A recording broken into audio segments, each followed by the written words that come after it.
They want your mind. Shalom. First and foremost, I want to give all of the praises to the Most High and His Son, Yahweh, Ba'ashem Yahushua, Ba'ashem Rakal Kwadash, and double honor to the apostles of the Great Millstone, and salutations to the Yakim out there that continue to further this ministry throughout the four winds of the earth. And shalom to those that are learning and listening and growing thereby as well. And I have, an interesting article here, obviously to me, and to, to the ones of you brothers that are watching, because this is right in league with the prophecy in Revelations 13 and 16 to verse 17. And we always bring, or should I say, we always talk about these subject matters because these subject matters, again, tie into that prophecy, being that this is the last prophecy of them all, which will bring in the other prophecies, which will bring a complete end, a traumatic end, should I say, of this world. That's the World War III and the incoming of the Messiah and what he's going to do with this world as well. All right, so let's get into it. It says brain implants let you type with your mind. If you thought a monkey playing Pong with its mind was impressive, you would be amazed by a new system that can type your thoughts. Scientists at Stanford University and the USA have developed a brain-computer interface that converts mental handwriting into the world on a screen. It's hoped that the technology will eventually help people with disabilities communicate with their mind. The system uses sensors implanted in the brain to monitor the signal produced when a user imagines writing with a pen.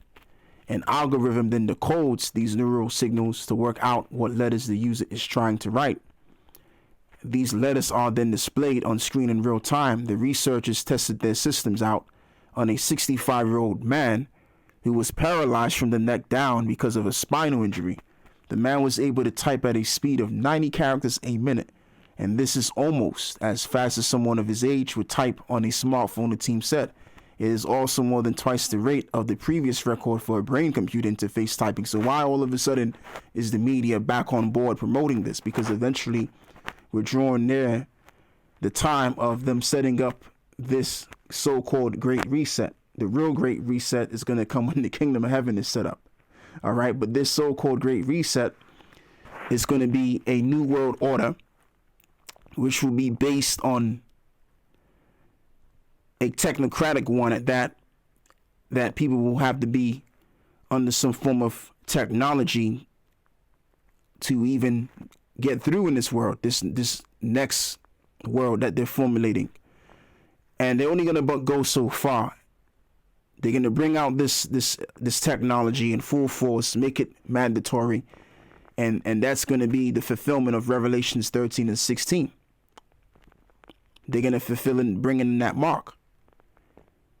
All right, and they're going to sway people to accept taking that mark if they want to get their shoppings or they want to do anything else which is very important to them, like pay their housing bill or whatever it is that they want to do to get what they need. It's going to be made mandatory for them to take that chip. Okay.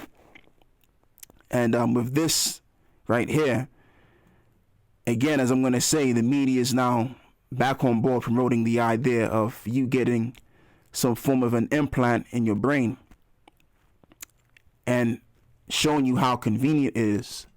So instead of you pulling out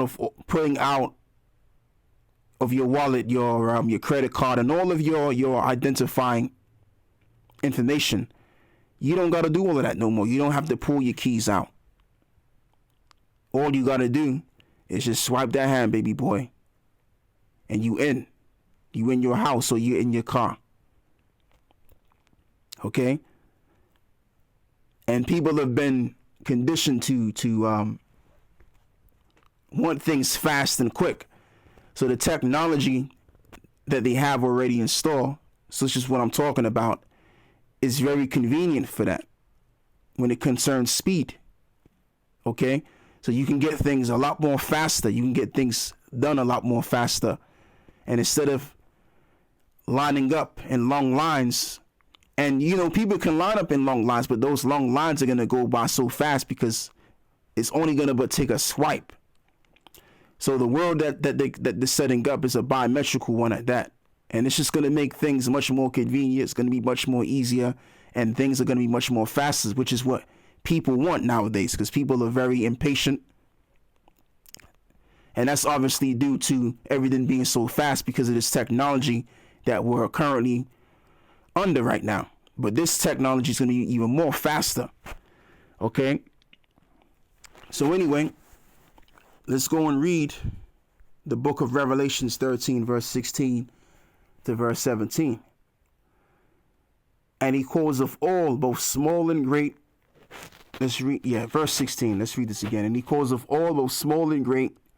In other words, people that have made a mark in this world and people that have not made a mark in this world, small and great, rich and poor, free and bond, those that are free and those that are under some form of contract, or those that are in jail, to receive a mark in their right hand or in their forehead. So you have marks, you have chips for the right hand and you have chips for the forehead. And what's behind the forehead? The brain. And that no man might buy or sell, say that he had the mark or the name of the beast or the number of his name.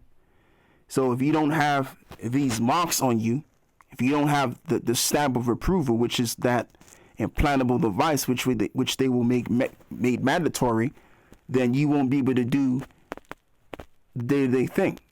You won't be able to get your necessities. So that's how they're going to give life.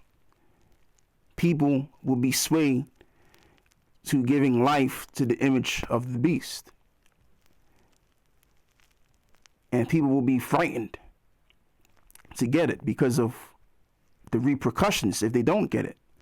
But the elect, we're going to be frightened of getting it because we know the repercussions that's going to come after if we do receive the mark of the beast. And it's after the book of Revelations 14 verse 9. And the third angel followed him, saying with a loud voice, if any man worship the beast in his image and receive his mark in his forehead or in his hand, the same shall drink of the wine of wrath of the Most High, which is poured out without mixture into the cup of his indignation, and he shall be tormented with fire and brimstone in the presence of the holy angels and in the presence of the Lamb. And that's something that we do not want to get involved with. Verse 11, and the smoke of their torment is sent up forever and ever, and they have no rest day nor night, who worship the beast and his image, and whosoever receiveth the mark of his name. So you could have received the mark in your ass. You could have received the mark in the back of your head. You could have received the mark in your tongue or wherever part of your body. But if you have the mark, you are preserved for destruction. That's what's going to be a fearful thing to do. So we're not going to be wooed into taking this thing. We're going to be actually more afraid of anything than taking this thing if we're in the correct spirit in the time of Jacob's trouble, because this chip is going to come right, I would say, near Jacob's trouble. All right. Or should I say in the middle of Jacob's trouble, because we're all going to be tested in that time. Okay. And when you read the book of Deuteronomy 15, it talks about the all. And once you've received the all and it was thrusted in your ear, that signified that you wanted to remain with your master for life. So this chip is going to be equivalent to the all, which will connect you with your master for life. And when you really take this thing, this mark, you're going to declare to the angels and the Most High and the Son, which the Son is getting ready to return, that you're a servant unto men that worship Satan. So ultimately, you're going to be declaring yourself as a Satanist, whether you are going to be considerate of that or not. All right, and then the Most High is going to destroy you because you have that mark, which is the mark of destruction. So that's all I want to say. I want to give all of the praise to the Most High and the Son, Yahweh, Bashim Yahushua, Bashim Rakak, Radash. And with that, I say Shalom. And I want to leave this article in the description box. So with that, I say Shalom.